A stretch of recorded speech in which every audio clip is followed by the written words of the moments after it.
Most drywall patches are obvious the moment light hits the wall at an angle. That harsh shadow line, that slight bump, that texture that doesn't quite match. And the reason why comes down to one step that almost everyone skips.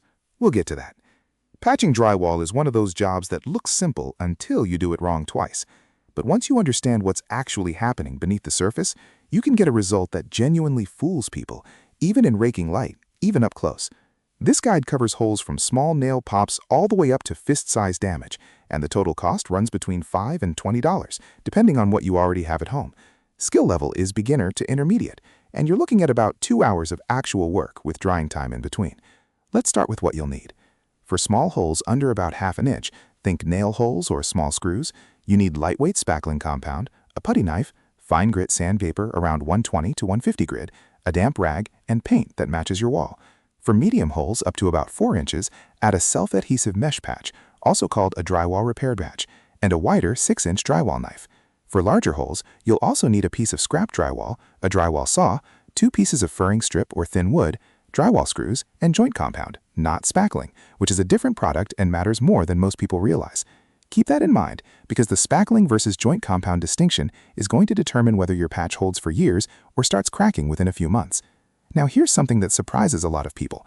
The patch itself is actually the easy part. What separates a professional-looking repair from a visible one is almost entirely about surface prep and feathering, 2 things that take maybe 15 extra minutes and make the entire difference. We'll break both of those down as we go. Start with surface prep, and this applies to every hole size. Use your putty knife to scrape away any loose paper, crumbling gypsum, or paint edges that are lifting around the damage. If you skip this, whatever you apply on top will crack at those edges. On a fresh anchor hole or nail pop, just press in any raised drywall paper with your knife until the surface around the hole is flat and firm. Wipe the area with a damp rag and let it dry for a few minutes. Clean, dry, stable. That's what you need before anything goes on the wall. For small holes under a ½ inch, load a small amount of lightweight spackling onto your putty knife and press it into the hole with a single firm stroke. Then drag the knife flat across the surface to remove the excess. You want the compound slightly proud of the wall, meaning just barely above flush, because it will shrink as it dries. One thin coat, let it dry completely, then sand lightly with 150 grit, and you're ready for paint. Do not try to rush this by applying a thick coat. Thick applications crack. Always go thin. For medium holes, anything from about ½ an inch up to 4 inches, peel the backing off a self-adhesive mesh patch and press it firmly over the hole, centered. The mesh gives the joint compound something to grip, which is what prevents the repair from sinking in over time. Now here's where most first-timers make their critical error. They apply one heavy coat trying to cover the mesh in a single pass. Don't. Apply a thin first coat of lightweight joint compound, not spackling for this size, using your 6-inch knife. You'll still see the mesh through it. That's fine. Let it dry fully, which is usually 2 to 4 hours depending on humidity, then apply a second thin coat, this time extending a couple of inches beyond the patch in all directions. That extension is the beginning of feathering. Dry completely, sand smooth with 150 grit, wipe the dust, and you're ready for a skim coat if needed, then primer and paint. Now we get to the step that almost nobody talks about, and it's the one that makes or breaks whether your repair is invisible under raking light. It's called feathering, and it's the reason professional patches disappear into the wall while amateur ones look like a bullseye. Feathering means you're blending the edges of your compound so gradually, spreading each successive coat wider than the last, that there's no hard edge where the compound ends and the original wall begins. On a medium patch, your first coat covers the mesh. Your second coat extends 2 inches past that. Your third coat, if you need one, extends 2 more inches. When you sand, you're not sanding the center flat. You're using a sanding block to taper the edges from slightly raised at center to perfectly flush at the outer edge. If you can feel a ridge with your fingertip, you need one more thin coat. A proper feathered patch disappears under paint. An unfeathered one creates that telltale shadow every time the light hits low. For large holes, anything over 4 inches, you need a backing structure before anything else. Cut the hole into a clean rectangle using a drywall saw.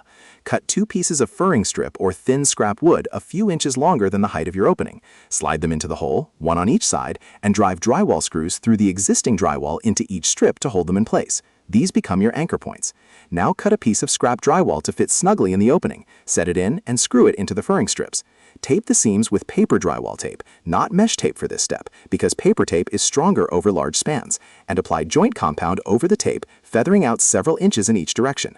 Large patches usually need 3 coats, each one wider than the last. This sounds like a lot of work, but the result is structurally solid and genuinely invisible. Here's a quick checkpoint. By now, you've cleaned the area, applied and dried your compound in thin coats, and feathered the edges. Before you prime and paint, run your hand across the repair with your eyes closed. You should feel nothing. No ridge, no depression, no texture change. If you feel anything, add one more thin skim coat, dry it, and sand again. Your hand is a better detector than your eyes at this stage because we naturally compensate visually. Primer is not optional. Apply a coat of drywall primer, sometimes called PVA primer, over your repair before painting. Here's why this matters. Bare joint compound is highly porous and absorbs paint unevenly, which creates what painters call flashing, a dull, cloudy spot where the repair is, even when the color matches perfectly. Primer seals the compound and gives you a uniform surface so the top coat looks consistent. Skip the primer and you will repaint the spot twice and still see it.